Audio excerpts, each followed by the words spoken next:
আজ আমাদের কোয়ারেন্টাইনের অনেকগুলো দিন আমরা পেরিয়ে এসেছি। আমরা সবাই আজকে বাড়িতে বসে আছি। আমরা সবাই আজকে নিজেদের আপনজনেদের থেকে হয়তো যতটা দূরে ছিলাম তার থেকে অনেকটাই কম দূরে আছি। তো আমার মনে হয় এটা একটা খুব ভালো সময় নিজের সম্বন্ধে একটু ভাবার। যে মানুষটা বা যে জিনিসটা আমাদের থেকে তুলনামূলকভাবে বেশি দূরে আছে, আমরা সেটা বা তার চিন্তা একটু বেশি করি। যেমন বাবা মার থেকে দূরে থাকলে বাবা মায়ের চিন্তা বেশি হয়। যেমন নিজের কোনো বোনের থেকে দূরে থাকলে সেই বোনের প্রতি চিন্তা একটু বেশি হয়। সব কিছুই ওই দূরত্বের উপর নির্ভরশীল। কিন্তু আজ এই কোয়ারেন্টাইনের সময় যখন আমরা প্রিয়জনদের একটু কাছে আছি, বাড়িতে বসে বাবা মার সাথে গল্প করছি, বন্ধু বান্ধবের সঙ্গে বা নিজের প্রিয় মানুষটির সঙ্গে ফোনে বেশিক্ষণ সময় দিচ্ছি, ঠিক সেই সময় এখন অন্তত তুলনামূলকভাবে আমরা নিজেদের থেকে অনেকটা বেশি দূরে আছি। এটা আগেও ছিল, বাট আগে সেটা হয়তো বাকিদের থেকে একটু কম ছিল। বাট এখন যেহেতু আমরা সবার কাছে আছি, তো আমার মনে হয় এখন নিজেকে নিয়ে ভাবার সুযোগটা সব থেকে বেশি।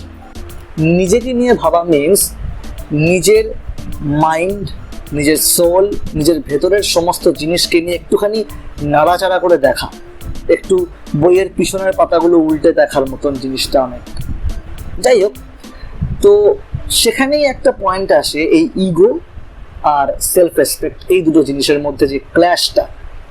বিকজ সবসময় তোমরা দেখবে যে কখনো কোনো মানুষ হয়তো এসে বললো যে একটা উল্টো পাল্টা কিছু বলে দিল, আমরা বললাম যে বাবা এত ইগো কিসের তোর, আর সে প্রত্যুত্তরে বলে না এটা ইগো না, এটা আমার সেলফ রেসপেক্ট। হয়তো আমরা অনেক সময় তার সাথে একমত হতে পারি না, আবার অনেক সময় নিজেদের ক্ষেত্রে একমত হতে পারি না। আমরা বাকিদের কথা বাদ দেবো, বাট কখনো নিজের ক্ষেত্রে কি মনে হয় না যে আমি অ্যাকচুয়ালি ইগোইস্টিক, নাকি এটা জাস্ট আমার সেলফ রেসপেক্ট? তো এই অ্যানালাইজেশনটা খুব দরকার আছে। আমি আমার আগের ভিডিওতেও বলেছিলাম যে সেলফ অ্যানালাইজেশন জিনিসটা কতটা গুরুত্বপূর্ণ আজকের দিনে দাঁড়িয়ে। তো এই ইগো আর সেলফ রেসপেক্টের মধ্যে মেন পার্থক্যটা কি? একটা সহজ উদাহরণ দিয়ে একটু বোঝার চেষ্টা করি। একটা 4 ফুট উঁচু দেওয়াল আছে, সেই দেওয়ালটা টপকাতে বলা হলো।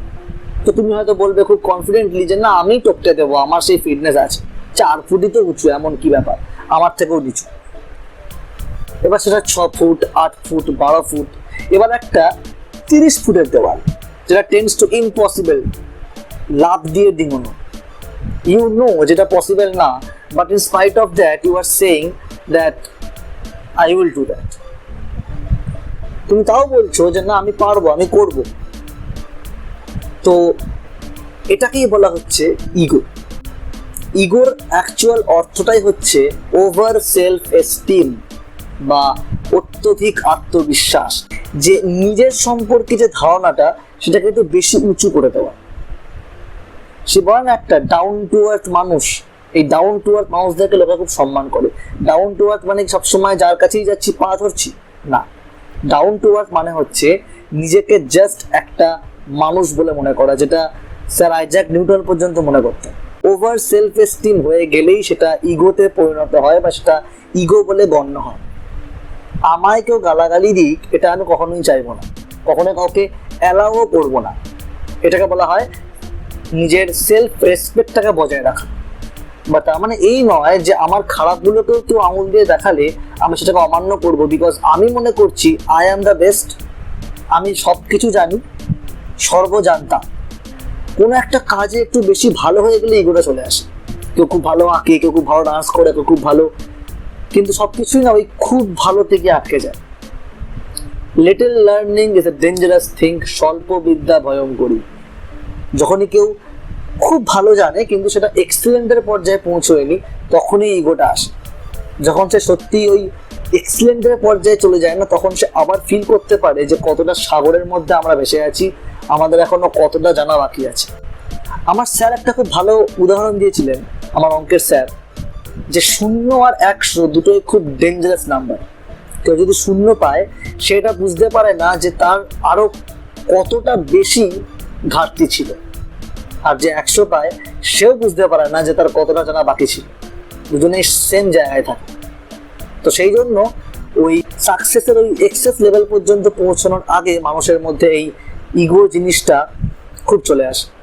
বলেছিলাম না যে ইগো আর সেলফ রেসপেক্টের মাঝের লাইনটা খুবই সরু, খুবই পাতলা, ঠিক যেমন ওই খুব ভালো আর এক্সিলেন্টের মাঝের লাইনটা। তো সেই জন্য বলার বক্তব্য এটাই যে ওখান থেকে ওভারকাম করা যায় কিভাবে, বা ওটার কি পার্সপেক্টিভ, ওটার কি ফিলোসফি, সেটা তো একটা অন্য বিষয়। আপাতত বলার বিষয় হলো যে ইগো আর সেলফ রেসপেক্টটাকে মাথার মধ্যে পুরোপুরি ক্লিয়ার করে ফেলুন।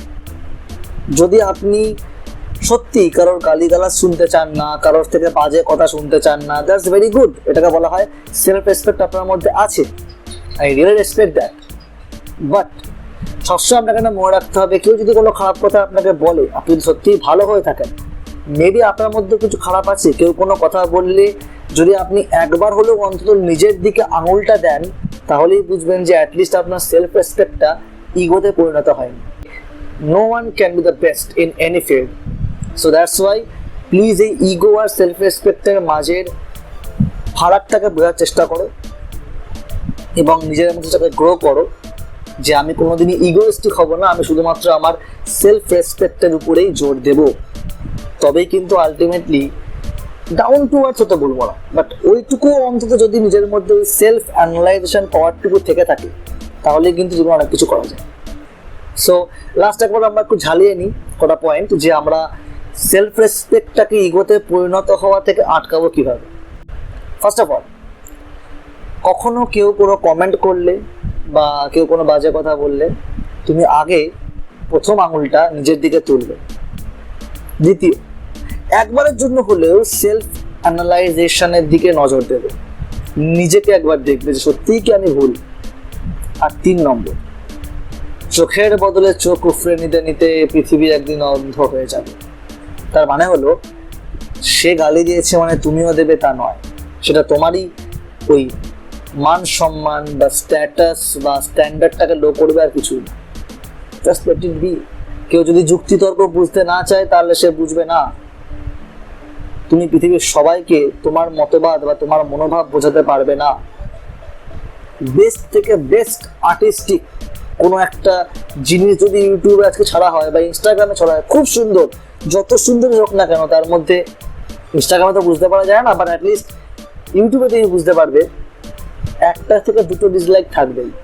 সবার পছন্দ হয় না, কিছু মানুষ সৌন্দর্য পছন্দই করে না। তাই জন্য please don't be egoistic, just focus on your self respect, you will be a great man one day.